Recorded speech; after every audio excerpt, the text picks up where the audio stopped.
Somewhere in the Scottish Highlands, tucked between mist-wrapped mountains and a lake so still it might as well be holding its breath, there stands a castle that refuses to be fully known, and tonight,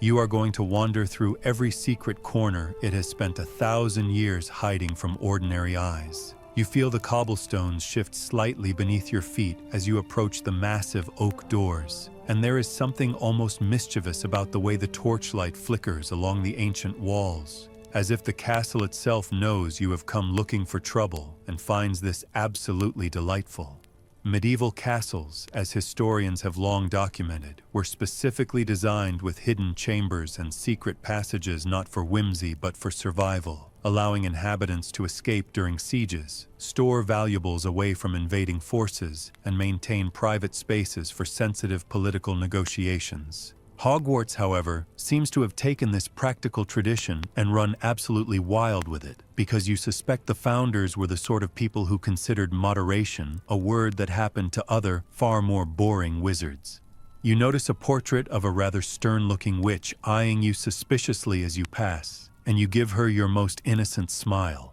which she does not buy for a single moment, because portraits in magical castles have seen every trick students have tried since approximately 990 AD, and they are thoroughly unimpressed with all of them. There exists a quirky historical claim, championed by certain fringe castle enthusiasts, that some Scottish fortresses were built with rooms that could only be accessed during specific moon phases, though mainstream architects remain skeptical of such mystical construction methods. Scholars continue to debate whether magical architecture follows its own internal logic, or whether it simply enjoys confusing anyone who tries to map it, a question that has occupied researchers for centuries without any satisfying resolution. You take a deep breath of the cold, slightly musty air that smells of old parchment, beeswax candles, and just a hint of something that might be centuries of accumulated teenage drama, and you begin your journey into the hidden heart of the most mysterious school the wizarding world has ever known. You turn down a corridor on the 7th floor, and instantly you understand why so many students have walked past this stretch of blank wall without ever suspecting that behind it lies perhaps the most remarkable room Hogwarts has to offer, because the castle has a gift for hiding its greatest treasures in the most aggressively ordinary locations. The Room of Requirement, as you have heard it called, reveals itself only to those who walk past this particular section of wall 3 times while concentrating deeply on what they need, which honestly sounds like the magical equivalent of having to restart your computer 3 times before the printer finally works. But you are not here to question thousand-year-old enchantments. Real medieval castles often featured concealed chambers called priest holes during the 16th century, built specifically to hide Catholic clergy during times of religious persecution under Protestant rule, demonstrating that the impulse to create secret rooms has always been driven by genuine necessity rather than mere architectural showmanship. You pace back and forth, thinking intently about discovering all the secrets this room contains, and on your 3rd pass, a door materializes in the stone wall with all the casualness of someone who has been there the whole time and cannot imagine why you took so long to notice. Some historical researchers have suggested, though evidence remains contentious, that actual hidden rooms in British castles may have inspired folkloric tales of rooms that appear and disappear at will, creating a feedback loop between architecture and mythology that continues to this day. The ongoing scholarly discussion about how magical spaces interact with human intention remains unresolved, with some theorists arguing that rooms like this represent a form of architectural consciousness, while others insist they are simply very sophisticated enchantments responding to psychological cues. You push open the door, and the room beyond shimmers with possibilities, because this is the space that becomes a bathroom when you desperately need one, a hiding place when you are running from trouble, or apparently a massive warehouse of forgotten objects when the entire castle decides to use it as a junk drawer, which proves that even magical architecture can have organizational problems that would make professional declutterers weep. You step fully into the room of requirement, and the sheer scale of what greets you makes your breath catch in your throat, because the version of the room that manifests when someone needs to hide something has grown over centuries into a labyrinth of forgotten objects, stretching in every direction as far as your eyes can see. Mountains of abandoned possessions rising toward a ceiling that vanishes into shadow. Towers of broken furniture and dusty books and mysterious artifacts that pulse with faint magical light, and you realize with a mixture of awe and gentle concern that Hogwarts students have been shoving things in here for approximately a millennium without anyone ever considering that perhaps someone should occasionally tidy up. You walk carefully between towering stacks of what appears to be every banned object that has ever been confiscated, every embarrassing diary that needed to be hidden before a roommate found it, every experimental potion that went wrong in ways too spectacular to explain to a professor, and you notice a rusted birdcage perched atop a pile of broken chairs that seems to be softly humming a tune from several centuries ago, which is either charming or deeply unsettling depending on your tolerance for haunted housewares. Medieval storage practices, as documented by castle historians, often involved designated rooms called lumber rooms, where households would deposit broken items, seasonal decorations, and objects of uncertain value, creating sprawling collections that archaeologists today find tremendously useful for understanding daily life in historical periods. You pass a cabinet that rattles ominously as you approach, and you give it a wide berth because you have not survived this many corridors by poking mysterious furniture that clearly wants to be left alone. And besides, the cabinet has probably been in here long enough to develop opinions about personal space that you should respect. There is a quirky historical footnote suggesting that certain Scottish estates maintained hidden chambers specifically for storing items believed to be cursed, operating under the theory that containment was preferable to destruction when dealing with objects of uncertain supernatural provenance, a practice that the Room of Requirement seems to have adopted with tremendous enthusiasm. You discover a section dedicated entirely to what appears to be discontinued textbooks, their pages yellowed and their spines cracked, and you flip open one titled, A Beginner's Guide to Transfiguring Relatives, before quickly closing it, because some educational approaches are probably discontinued for very good reasons, and you do not need that kind of knowledge haunting your dreams. The academic community remains divided on whether the Room of Requirement represents a unique magical phenomenon, or whether similar spaces might exist in other ancient magical structures, with researchers arguing passionately on both sides without reaching any definitive conclusion. You wind your way deeper into the maze of forgotten things, passing a collection of cracked crystal balls that reflect distorted versions of your face, a stack of cauldrons that have melted together into a single sculptural mass, and an entire section that seems to be nothing but broken broomsticks arranged with an almost artistic sensibility, as if someone wanted future generations to appreciate exactly how many students had crashed into walls over the years. The dust motes drift lazily through beams of light that filter down from somewhere far above, and you notice that despite the apparent chaos, there is a strange order to how things have accumulated, with objects from similar eras clustering together as if drawn by shared memories of the times they came from. You pause beside a portrait that has been shoved into a corner facing the wall, and you consider turning it around before deciding that some portraits are probably facing away for reasons that are none of your business, and you continue walking with the distinct feeling that painted eyes are following your progress anyway. The room seems to shift subtly around you, passages opening where walls stood moments before, and you understand that even in its most cluttered configuration, this space maintains its essential nature of providing exactly what is needed, which currently means providing you with endless wonders to explore and just enough clear pathways to keep from getting permanently lost. You find yourself standing before a towering pile of tarnished trophies, each engraved with names and dates stretching back centuries, achievements that once seemed vitally important now forgotten in this monument to impermanence. And there is something both melancholy and oddly comforting about realizing that even glory eventually ends up in the magical equivalent of a really disorganized attic.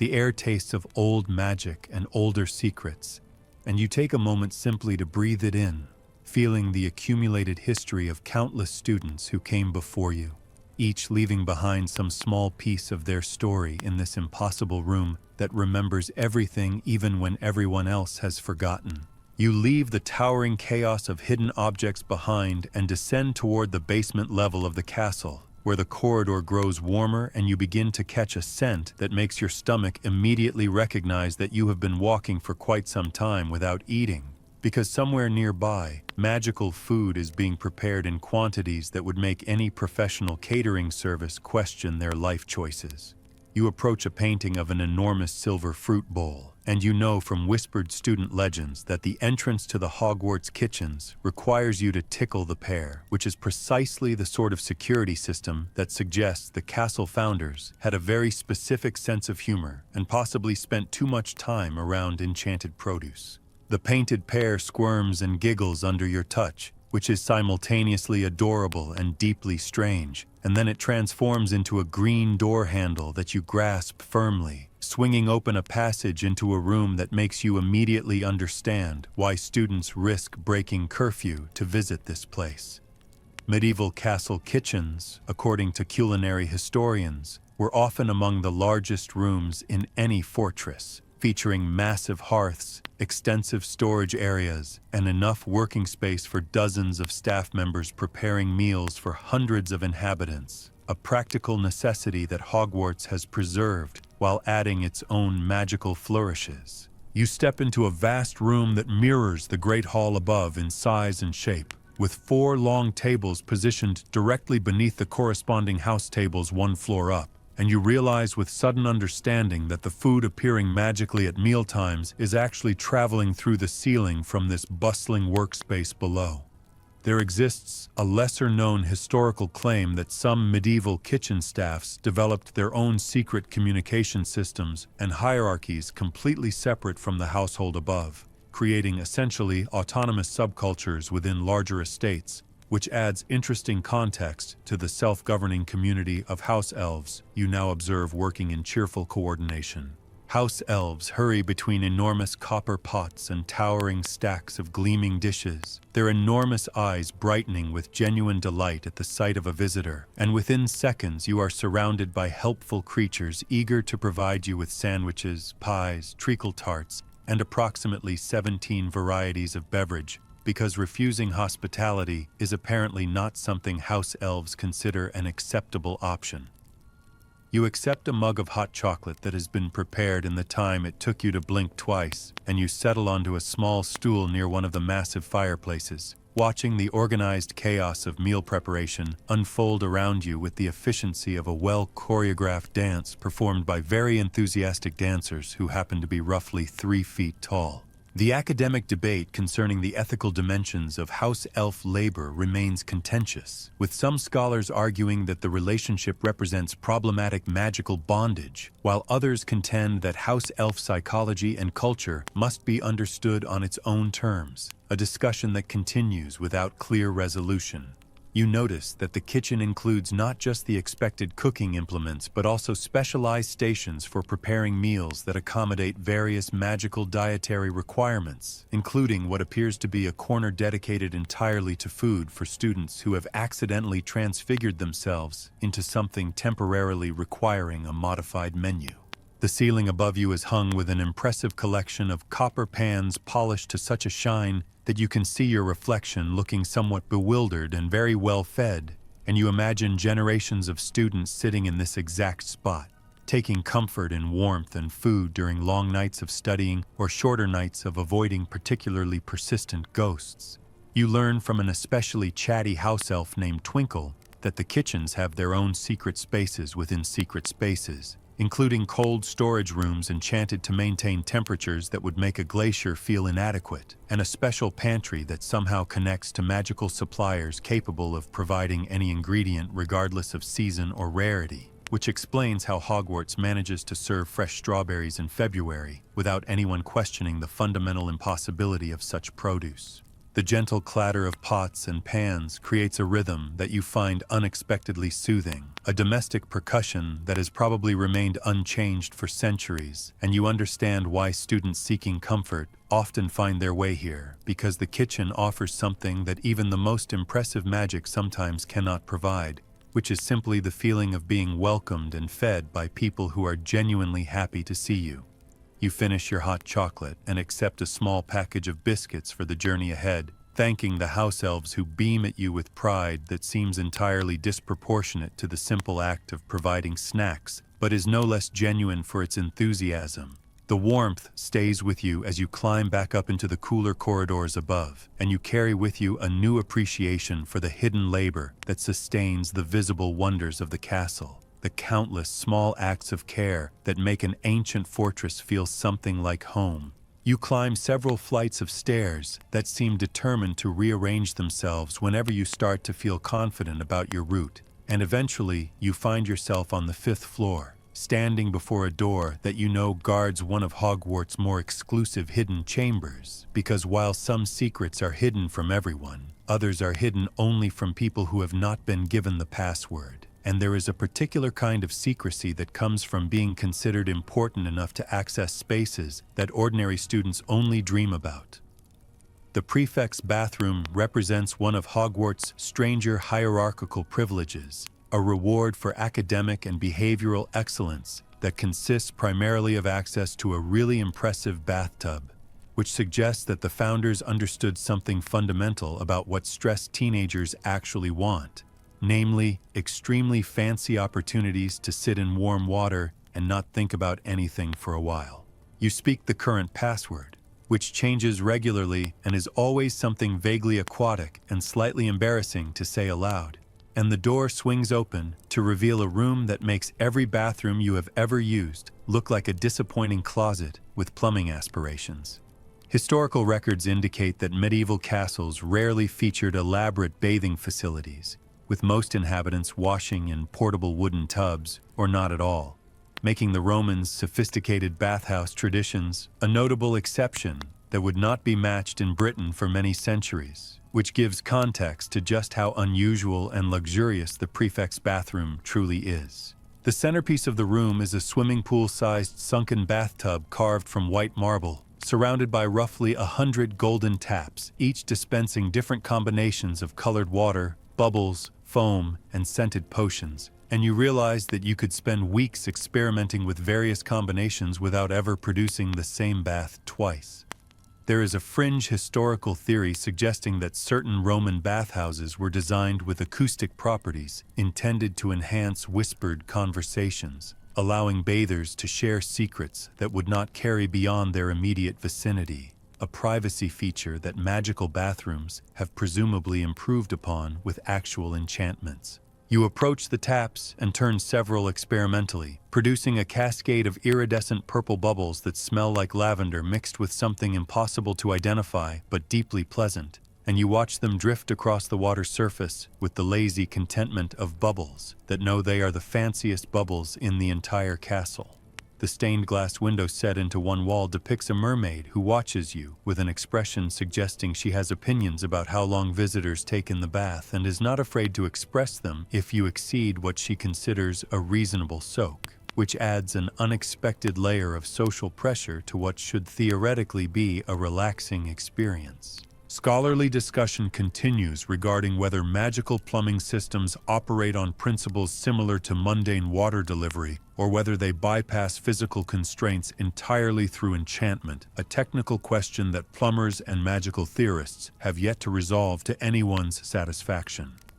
You notice that the room has been designed with attention to every possible comfort, including heated marble benches along the walls, enchanted mirrors that provide either honest reflections or encouraging compliments depending on which you approach, and a supply of towels that are approximately the size of small blankets and warm themselves the moment you reach for them. The acoustics of the room create a gentle echo that makes even the smallest splash sound somehow musical, and you understand why students fortunate enough to access this space often linger far longer than strictly necessary, because leaving a bathroom this impressive to return to ordinary castle life requires a genuine act of will.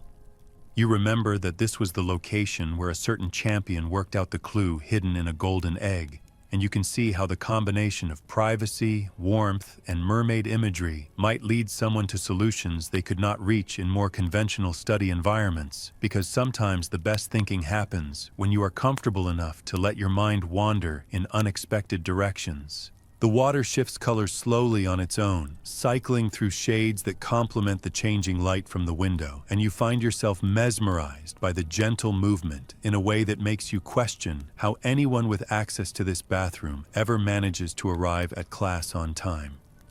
You turn off the taps eventually, watching the last bubbles drift and pop with soft sounds like tiny whispers, and you make a mental note that if the magical world offers nothing else of value, it has at least perfected the art of taking a bath, which is not a small accomplishment when you consider how many centuries humanity spent getting that particular experience wrong. The mermaid in the window gives you a look that might be approval or might be relief that you are finally leaving, and you bow slightly in her direction because it seems polite to acknowledge someone who has been silently judging your bathing choices before stepping back into the corridor where the air feels noticeably less humid and considerably less magical. You find yourself walking the grounds now, the castle rising behind you in the moonlight like a crown of stone and shadows. And ahead, you see a tree that appears to be moving in ways that trees generally should not, its branches swaying aggressively despite the relatively calm evening air, and you realize you have found the Whomping Willow, guardian of a tunnel that leads to one of Wizarding Britain's most notorious locations.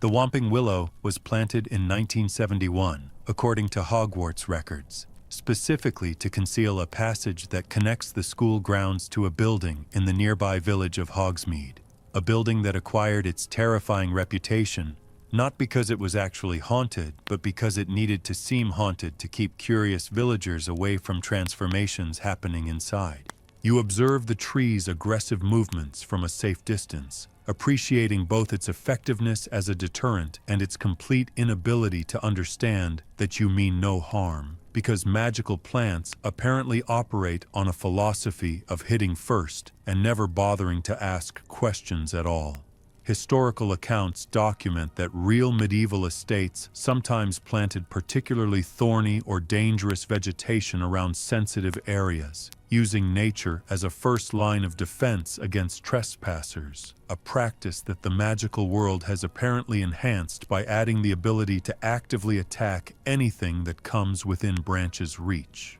You know that somewhere near the base of the trunk there is a knot that, when pressed, causes the entire tree to freeze, and you consider attempting to locate it before deciding that this particular piece of knowledge is the sort of thing that only sounds simple until you are actually dodging branches that swing with surprisingly accurate aim. There exists an obscure horticultural claim that certain trees develop quasi-consciousness when planted in magically saturated soil, essentially becoming aware enough to have preferences about who touches them, which might explain the willow's remarkable hostility toward literally everyone and everything that approaches. The scholarly community has not reached consensus on whether magical plants possess genuine awareness or merely simulate responsive behavior through complex enchantment, a distinction that probably matters very little when the plant in question is actively trying to knock you unconscious. You wait for a gap in the tree's defensive pattern and make a quick dash toward the trunk, pressing the knot just as a branch whooshes past where your head was moments before, and you feel a surge of accomplishment entirely disproportionate to the simple act of touching a tree without being concussed. The entrance to the tunnel reveals itself as a gap between roots, and you lower yourself into a passage that slopes gradually downward, the earthen walls pressing close around you as you walk in a crouch toward whatever waits at the other end. The tunnel smells of damp soil and old magic, and occasionally you pass thick roots that have broken through the ceiling over decades of growth, creating organic obstacles that suggest the passage receives minimal maintenance despite its importance. You eventually emerge into a building that creaks and groans with every step you take, and you find yourself standing in the Shrieking Shack, a structure that Hogsmeade villagers have considered the most haunted building in Britain for approximately 3 decades, a reputation built entirely on sounds that had nothing to do with ghosts and everything to do with a student who had very legitimate reasons for making noise once a month. The interior shows evidence of violent activity, with furniture smashed and walls scarred. But the violence came from a child suffering a monthly transformation without anyone to help him, and the knowledge adds a layer of sadness to what could otherwise seem merely atmospheric. You move through rooms that have been abandoned for years now, finding remnants of a history that very few people know, and you notice a 4-poster bed in an upstairs room that seems strangely intact amid the destruction, suggesting that some nights were perhaps less difficult than others. The dust has settled thickly on every surface, and your footprints create paths that reveal you are likely the first visitor in considerable time, giving you an odd feeling of trespassing, not just in space, but in time, walking through a story that technically ended, but whose echoes remain tangible in every broken chair and shattered mirror.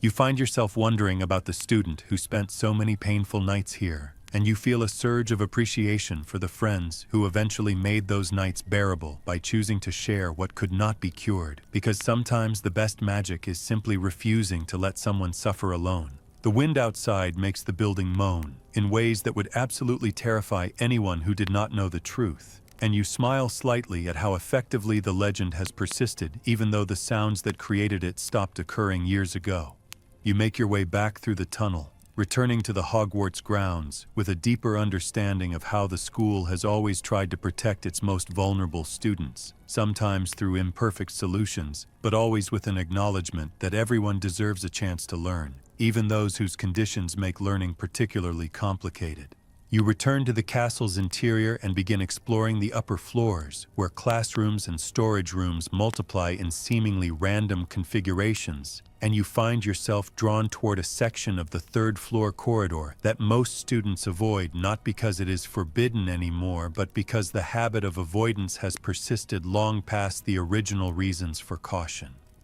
The door you eventually find is unremarkable, possibly deliberately so, and behind it lies an unused classroom that has apparently served as a storage space for furniture too damaged to use but too potentially valuable to discard, which means you are once again standing in a room full of forgotten things, though this room's collection is considerably more modest than the Room of Requirement's endless accumulations. You know that this was once the location where the Mirror of Erised was kept, hidden in a chamber that could only be reached by solving a series of increasingly dangerous puzzles, though the mirror has long since been moved, and the protective enchantments long since removed, leaving behind only an empty room with a peculiar echo. The concept of mirrors with magical properties appears throughout historical folklore, with cultures across the world believing that reflective surfaces could reveal truths, trap souls, or provide portals to other realms, suggesting that humanity has always been both fascinated and troubled by the experience of seeing ourselves reflected back.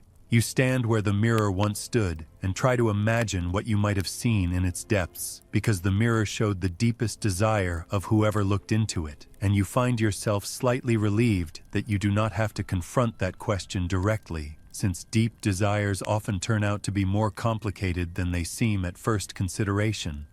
There is an obscure historical tradition, documented in certain European grimoires, suggesting that some mirrors were created as binding vessels for spirits who would answer questions about the viewer's future or hidden truths, a practice that medieval authorities found sufficiently concerning to ban in several jurisdictions. You notice scorch marks on one wall that suggest the puzzles protecting this room were not merely intellectual challenges, and you feel a retroactive sympathy for the student who had to navigate fire and logic and living chess pieces just to reach this spot, though you suppose saving magical artifacts from dark wizards rarely comes with easy paths. The academic debate about whether magical mirrors like the Mirror of Erised reveal genuine desires or construct desires based on the viewer's psychological state remains unresolved, with theorists arguing that the distinction matters enormously for understanding how such objects function and whether they can be considered truly reliable. You walk the perimeter of the room slowly, running your fingers along walls that have witnessed events you only know from stories,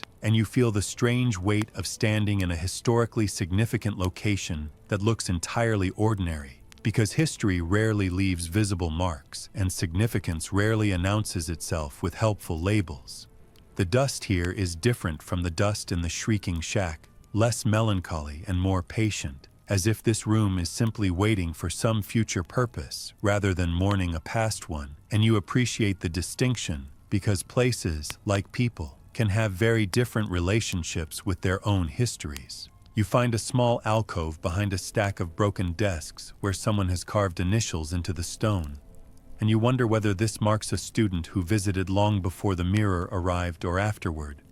whether they were on an adventure or hiding from something, whether they are alive now or have passed into memory like so many others who walk these corridors. The window in this room faces the lake, and you spend a moment watching the water catch moonlight in ways that create the illusion of movement beneath the surface. And you know that the lake contains its own hidden depths and communities, but that is a topic for another exploration, another night of discovery in a castle that never runs out of secrets. You leave the empty classroom with a renewed appreciation for spaces that matter because of what happened in them rather than what they contain, and you understand a little better why some rooms remain preserved even after their original purpose has passed. Because memory needs anchoring, and some anchors are simply four walls and a floor. The corridor outside feels different now, marked by your knowledge of what once waited behind that unremarkable door, and you carry that knowledge with you as you continue your exploration, another layer added to your understanding of the castle's depths. You ascend toward the headmaster's office, climbing the spiral staircase that moves on its own once you speak the password, and you realize that you are about to enter perhaps the most private and carefully protected space in Hogwarts, a room that serves as both administrative center and personal quarters for whoever leads this impossible institution. The gargoyle that guards the entrance studies you with the dispassionate assessment of a creature that has been watching humans come and go for centuries and has developed strong opinions about most of them, but it admits you anyway because you have apparently said the right words, and you step onto the moving staircase, wondering what the current password means and who chose it. The office itself is a circular room lined with portraits of previous headmasters, each sleeping or pretending to sleep in their frames, and you notice that several seem to be watching you through suspiciously not quite closed eyes, because privacy in a room full of portraits is a relative concept at best. Historical records of medieval leadership chambers describe rooms specifically designed to intimidate visitors through displays of authority and lineage, with portraits, heraldic symbols, and carefully positioned furniture, all contributing to the psychological impact of entering a leader's presence, a tradition that this office continues with considerable magical enhancement. I'm really curious, from which part of the world are you watching this video? Write your country in the comments. Let's see how far this little story has traveled. You examine the silver instruments arranged on various tables throughout the room, delicate magical devices that whir and spin and occasionally emit small puffs of colored smoke, and you have absolutely no idea what any of them do, which is probably intentional since leaders often benefit from having mysterious objects that imply depths of knowledge visitors cannot access.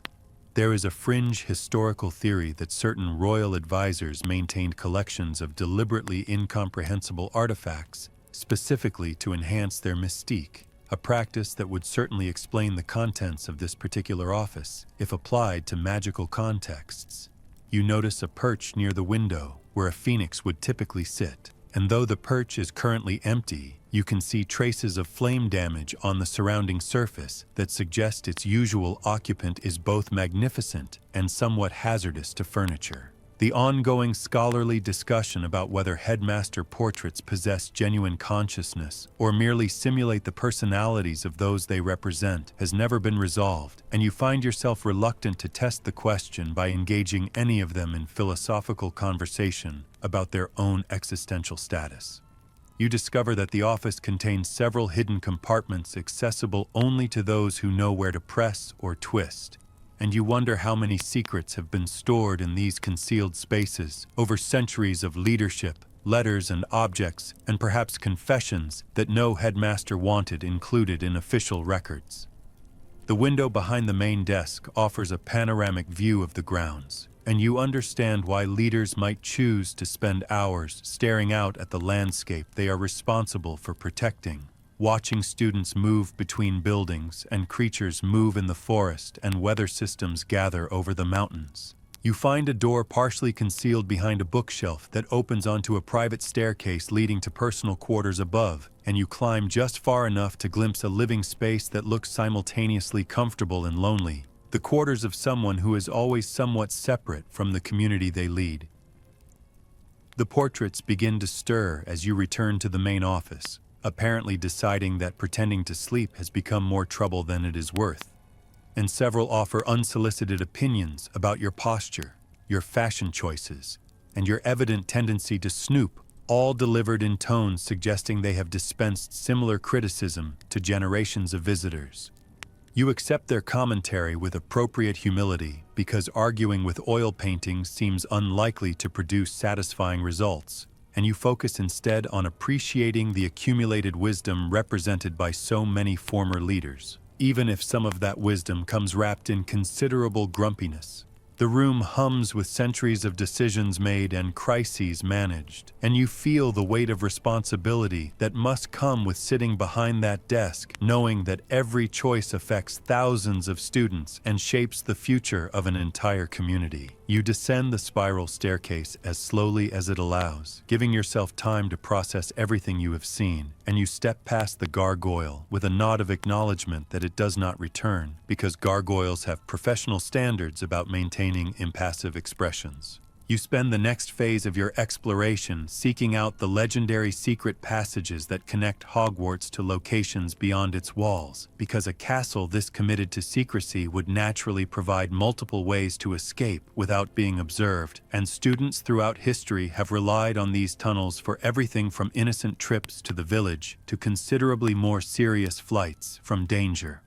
The Marauder's map, as you have heard it described, identified 7 secret passages leading out of Hogwarts, though not all remained usable, and you set out to find as many as possible while understanding that some have been sealed, collapsed, or otherwise rendered impassable by time and circumstance. Medieval castles frequently included escape tunnels called sallyports, according to military historians, designed to allow defenders to exit secretly during sieges, either to flee or to launch surprise attacks on besieging forces, making hidden passages a practical feature of fortification rather than merely a narrative convenience. You locate the passage behind the one-eyed witch statue on the 3rd floor, speaking a particular word that causes the hump of the statue to slide open, revealing a tunnel that smells of earth and something sweeter, because this passage leads to the cellar of Honeyduke's sweet shop, and the scent of chocolate has apparently permeated the stone itself over decades. You descend into the tunnel and walk for what feels like miles, the passage occasionally narrowing to points where you have to turn sideways, and you emerge eventually in a basement surrounded by crates of sweets that make your earlier biscuits from the kitchen seem rather pedestrian by comparison. There exists an obscure historical claim that certain smuggling operations in coastal towns maintained tunnel networks rivaling official municipal infrastructure, creating entire shadow transportation systems beneath legitimate streets, which adds context to how naturally the magical world seems to accept underground passage networks as normal architectural features. You return through the tunnel and continue your search, finding the entrance behind a mirror on the 4th floor. Though this passage has collapsed and been sealed, and you stand before the blocked entrance imagining the generations of students who once used this route before disaster rendered it impassable. The scholarly debate about whether Hogwarts' secret passages were planned by the founders or developed organically over centuries remains unresolved, with architectural evidence supporting both theories and no documentation surviving to definitively answer the question. You locate the passage beneath the Whomping Willow that you already explored, mentally checking it off your list, and you continue searching for the tunnel that connects to the Hogshead pub in Hogsmeade. Though this particular passage was created more recently and under very specific circumstances. The Room of Requirement, you recall, can manifest doors to locations the castle wishes to reach, and during a particular crisis in recent history, it produced a passage directly to the Hog's Head. demonstrating that the room's capabilities extend beyond providing mere spaces to providing actual transportation when the need is sufficiently urgent. You find the entrance and follow it far enough to confirm its functionality before returning, adding another confirmed passage to your mental catalog of the castle's escape routes. The remaining passages prove more difficult to locate, with some hidden behind portraits that refuse to cooperate, others sealed by security measures implemented after various crises, and at least one rumored to have become home to a creature that discourages exploration through methods you would rather not experience directly. You accept that some secrets will remain secrets tonight, and you feel strangely comfortable with this limitation, because a castle that revealed everything in one night would be a castle with nothing left to offer. And Hogwarts has survived this long partly by always maintaining some mystery and reserve. The passages you have found paint a picture of a school that has always understood the value of alternative routes, of options and escapes and quiet ways to move between worlds, and you appreciate how this architectural philosophy reflects something deeper about the institution's values. You think about all the students over centuries who have walked these tunnels for all their various reasons, some sneaking out for butterbeer, others fleeing for their lives, and you feel connected to that history in a way that transcends the simple act of walking. The castle around you seems to settle slightly, as if acknowledging your exploration with something like approval, and you prepare for the final stages of your journey through its hidden depths. You find yourself back in the entrance hall as the hour grows late, and you notice that the castle has grown quieter in ways that go beyond simple absence of activity, as if Hogwarts itself is beginning to settle into whatever passes for sleep in structures made of stone and magic and accumulated centuries of memory. The torches along the walls have dimmed to embers, casting shadows that stretch and soften across floors worn smooth by countless feet, and you feel the gentle pull of exhaustion that comes not from exertion, but from having experienced more wonder than a single night should reasonably contain. Medieval scholars described castle life as rhythmic, organized around the movement of light and the demands of seasons, with even the grandest fortresses submitting eventually to the simple necessity of darkness and rest, a pattern that Hogwarts maintains despite its access to eternal magical illumination. You walk slowly through corridors you have come to know better than you ever expected, passing the locations of hidden rooms you have now visited, and each doorway or blank wall carries meaning it did not possess hours ago, transformed by your exploration from ordinary architecture into markers of secret geography. A quirky historical footnote records that certain medieval night watchmen reported their castles seeming to breathe during the small hours, with stones contracting in cool night air and creating sounds easily mistaken for sighs or whispers, an observation that feels particularly relevant as you listen to Hogwarts settle around you. The portraits have all fallen genuinely asleep now, their painted figures slumped in painted chairs or curled beneath painted blankets, and you pass them with footsteps deliberately softened out of respect for rest that seems entirely real despite its two-dimensional context. The scholarly community continues to discuss whether buildings can possess accumulated consciousness after centuries of magical exposure, a question that feels less academic and more personal as you sense the castle's attention gradually withdrawing into whatever dreams stone might dream. You climb toward Gryffindor Tower without entirely meaning to, drawn by some instinct toward a place that feels like ending, and the staircases cooperate for once, remaining steady beneath your feet, as if they too are ready for stillness. The common room is empty when you arrive. Fire burned down to coals that pulse with gentle orange light, and you settle into an armchair that welcomes you with the particular comfort of furniture that has absorbed generations of tired students. The window shows stars beginning to fade as the sky lightens almost imperceptibly toward dawn, and you watch the transition with eyes that grow heavier with each passing moment. You think about hidden rooms and secret passages, about kitchens that feed and bathrooms that comfort and tunnels that offer escape, about all the ways Hogwarts has tried to provide for students who needed things they could not ask for openly. The castle has shown you its secrets, or at least some of them, and you feel the appropriate gratitude of someone who has been trusted with something precious. Your breathing slows to match the rhythm of the fire's gentle crackle, and you feel yourself drifting toward sleep in a room that has held countless dreamers before you. The last thing you notice before your eyes close completely is the way the shadows seem to soften into something almost protective. The castle wrapping around you like a blanket woven from stone and starlight and ancient, gentle magic. And you let yourself rest, knowing that when you wake, there will still be more secrets to discover, more hidden rooms to find, more corridors to explore in this impossible building that has been patiently keeping its mysteries for 1,000 years and will continue keeping them for 1,000 more.